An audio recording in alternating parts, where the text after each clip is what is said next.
Okay, in this tutorial we are going to produce a 3D model of a fidget spinner which will have 4 608 bearings.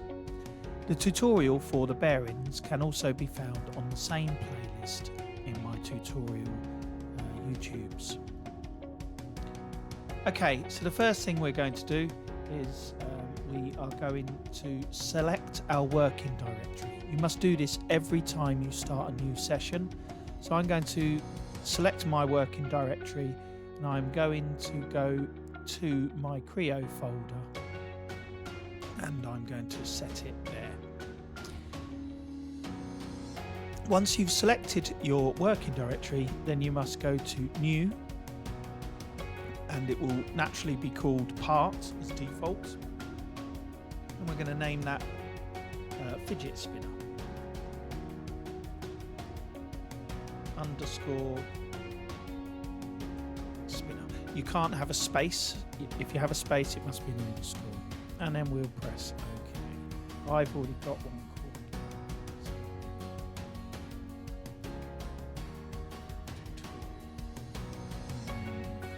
called. OK.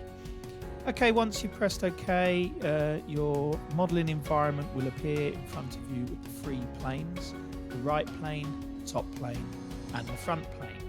When you hover over them, the edges of them, they will go red, ready to be selected, and you can also select them from the model tree. I want you to select the top plane for this model to start this sketch, so you can select it in the model tree.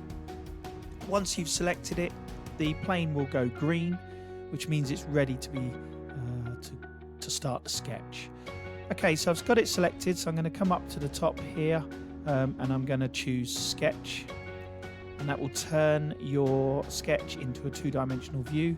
If yours does not turn into a 2-dimensional view, then you can do that by choosing Sketch View here in this menu or here in this menu. Okay, once it's in Sketch View, we're going to start our sketch. We're going to start with the line chain tool, and we're going to start in the center of the environment. It is very important that you do start in the center for this tutorial. So we're going to left click to start a line, and then we're going to go up just a short line and then left click again. You're still connected, so you can now disconnect with the scroll wheel as a button. Then I'm going to go to the dimension tool, and I'm going to dimension the length of that line, the vertical length, to 30 millimeters. Type in 30 and press enter. And now I'm going to scroll in a little bit. I'm going to use the line chain tool again, and I'm going to go from the bottom, and this time I'm going to go diagonally into the bottom left quadrant, and then I'm going to disconnect using the mouse scroll wheel again. I'm going to go to dimension tool. This time you'll see you have 2 dimensions. You have the angle of the line, and you have the height or the distance from the end to the center line. So the first thing I'm going to do is set the angle. The angle is going to be 120 millimeters. Now this I'm going to change. I'm going to left click the line, just come away from it and press the mouse wheel, and this will give me a different dimension because I want the length of the line, and I want to set the length of this line to 30 millimeters. Press enter, and then I want to repeat this in this right quadrant here. So I'm going to go up to line, I'm going to click on the middle, I'm going to come down at an angle. Now I'm being careful not to set it the same as the green. That would do it, but I want to show you how to set this. So I've deliberately gone off to the right, and then I'm disconnecting. I'm going to use the dimension tool, and again I'm going to set that angle at 120 millimeters. I'm going to click on the line and then mouse click the wheel, and that will create the dimension that I want, and then I'm going to set that dimension at 30 millimeters. Okay, this is the structure of my sketch. I needed this to create the circles in the right place. So my next step is to come across to the circle tool, and we want the center and point tool. Okay, I'm going to go to the top of the first vertical, left click once, and then drag out a circle by left clicking to disconnect. And then I'm going to dimension that circle, and the dimension that I'm going to set on this is 21 millimeters diameter. Now I'm going to use the same tool again, but I'm going to come down to the bottom of the left diagonal, left click to start, and as I drag out, you will see that the first circle I drew goes green. That is telling me that this diameter now is exactly the same as that diameter, and that is what I want. I want this to be 21. So I'm going to left click, and I know that now is 21. They are the same. I'm going to go again, left click, drag out and wait for the top one to go green. There, it's gone green, so it's telling me that's the same diameter. I'm going to left click, and now I have my 3 circles and I have my 3 angles. Right, I'm now going to use the circle and point, center and point tool again, and I'm going to go from this, I'm going to create the center circle, and again that is going to be 21, so that's set the same. Okay, so now I've got my 4 circles. I'm now going to use the circle or center and point tool again, but only on the outside 3 circles. I'm going to click and drag out a bigger circle, left click to stop, and then I'm going to set that circle diameter at 30 millimeters diameter. 30 millimeters diameter. And I'm going to do the same on this bottom left one, left click, and I'm looking for the top outside one to go green. There it is, there it's gone green. So now I can left click, and that is the same. If you're not sure or it's not going green, then I suggest you do this technique. So you left click to start, make your circle bigger than anything else, make sure nothing is green, and then you can use the dimension tool to set that. Now you have to find that diameter, so it is there, 35, and I'm going to set that at 30 millimeters. Okay, so the drawing is now starting to get a bit complex, but we're almost finished. So now what we are going to do is come across to the select tool. We are going to select the vertical line, and we are going to go up to offset. We're going to click on offset, and we're going to enter in there 15 millimeters, and it is going to go across to the right, as you can see. I'm now going to select the same line again, but this time I'm going to do a minus 15, and then it will go over to the left. I'm now going to come across to this line here. I'm still in offset, and there it's telling me it's going to go this way, it's going to go up, so I'm going to type in 15 millimeters, and that one will go across. I'm going to select the line again, but this time I'm doing a minus 15 because the arrow is going a different way, and that comes across down to here. And then I'm going to find my last one here, which is in the middle. I'm going to click on that line. I'm still in offset, and again the first one I'm going to go as a positive number of 15, and then I'm going to select it again. It still wants to go that way, so this time it has to be a minus 15, and then that goes across. Okay, so we've got lots of lines now, and in order to do a valid sketch, it needs to be a closed shape with no extra overcuts like you see here. So now we have to do some deleting with the delete segment tool.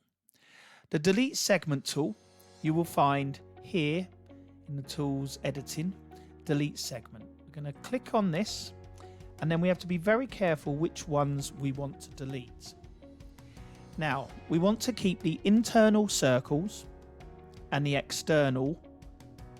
But so I'm going to come down and start deleting these two cross sections. Gonna come across and do the same on that side. They've crossed each other. And down here at the bottom. I'm also going to come across and get rid of the internal part of the big circle, and you will see it is also there, so you might need to scroll in. It's very important we're seeing what we're deleting. I'm going to delete that side, that leaves the outside. I'm going to delete this line on the inside. I'm going to delete this line and this line. This is the original lines we drew at the start. We want to get rid of those, so that goes between there and there, there and there. I want to get rid of this side inner part of the larger circle. Do the same here and here. I need to get rid of the vertical line that I drew at the very start. And I just need to make sure I've got everything.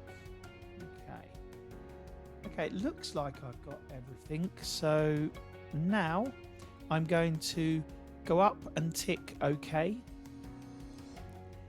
Okay, so what it's telling me here is that there's something wrong in this section, and it's highlighted it red. So I'm going to tick, do you want to add a same point? So I'm going to tick yes. Oh, sorry, I'm going to now go to the sketch again in the model tree, right click, and I'm going to go up to edit definition,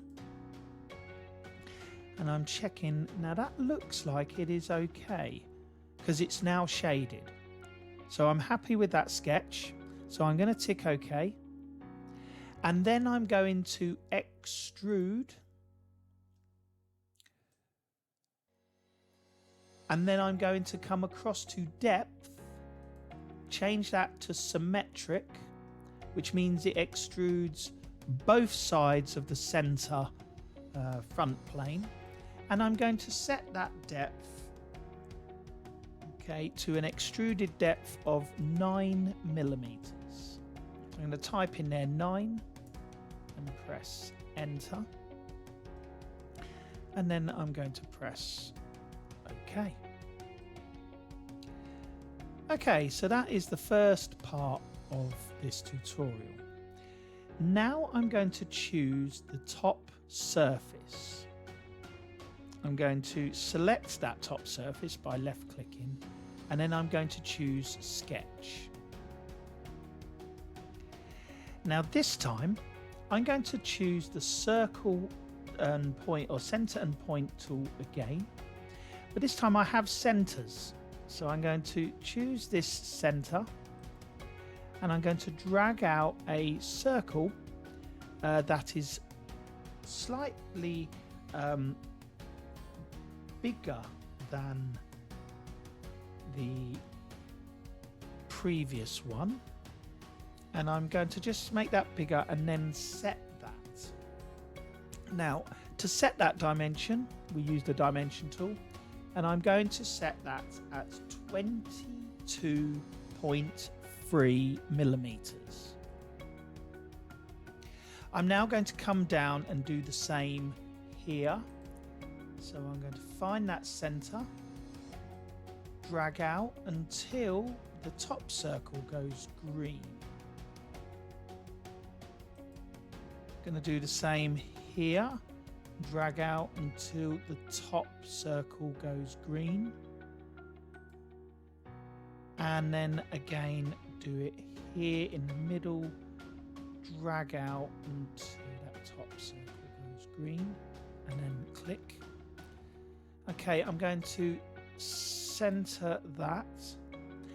I'm going to tick OK, and then I'm going to choose extrude. I'm going to rotate that so we can see it in 3D. Now at the moment it is a positive extrude, it's come out. If we want to remove material, we can click remove, and then we can push that down into the model, And you can see now it is removing the material. Now what we want to do here is we want to go down 7 millimeters. So we're going to set that at 7 millimeters, and that will leave a 2 millimeter ledge at the bottom. Okay.